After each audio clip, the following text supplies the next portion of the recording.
সিদ্ধান্ত চূড়ান্ত। অবশেষে ইরানের সর্বোচ্চ নেতা আয়াতুল্লাহ খামেনির কাছ থেকেই এলো নির্দেশ। হামাস প্রধান ইসমাইল হানিয়ার হত্যার প্রতিশোধ নেবে ইরান, খবর দিয়েছে প্রভাবশালী মার্কিন দৈনিক নিউ ইয়র্ক টাইমস। আর এই প্রতিশোধ হবে সরাসরি ইসরায়েলে হামলা চালিয়ে, অর্থাৎ সরাসরি ইসরায়েলে হামলা করবে ইরান।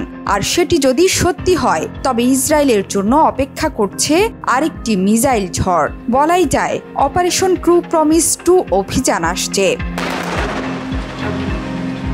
গত এপ্রিলে অপারেশন ট্রু প্রমিস 2-তে কয়েক মিনিটের ব্যবধানে প্রায় 300 মিসাইল ড্রোনের ঢেউ আঘাত করে ইসরায়েলের মিসাইল রক্ষাবুহে। ইরান সেই অভিযানটি চালিয়েছিল সিরিয়ার ইরানি কনসুলেটে হামলার প্রতিশোধ হিসেবে। এবার সময় ইসরায়েলের আরেকটি অন্যায়ের প্রতিশোধ নেয়ার।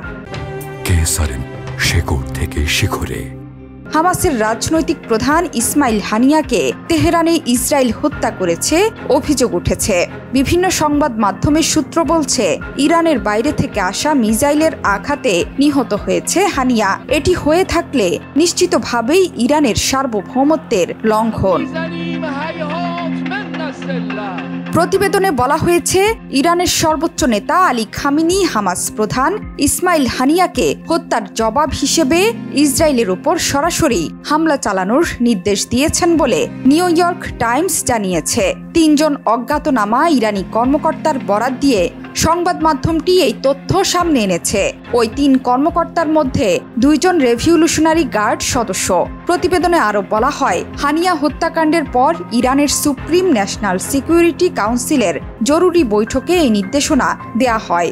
নিউ ইয়র্ক টাইমস বলছে, হামাস প্রধান হানিয়া নিহত হয়েছেন বলে ইরান ঘোষণা দেওয়ার পরপরই খামেনি বুধবার সকালে ইরানের সুপ্রিম ন্যাশনাল সিকিউরিটি কাউন্সিলের জরুরি বৈঠকে এই আদেশ দেন বলে জানিয়েছেন রেভলিউশনারি গার্ডের 2 সদস্য সহ 3 জন ইরানি কর্মকর্তা।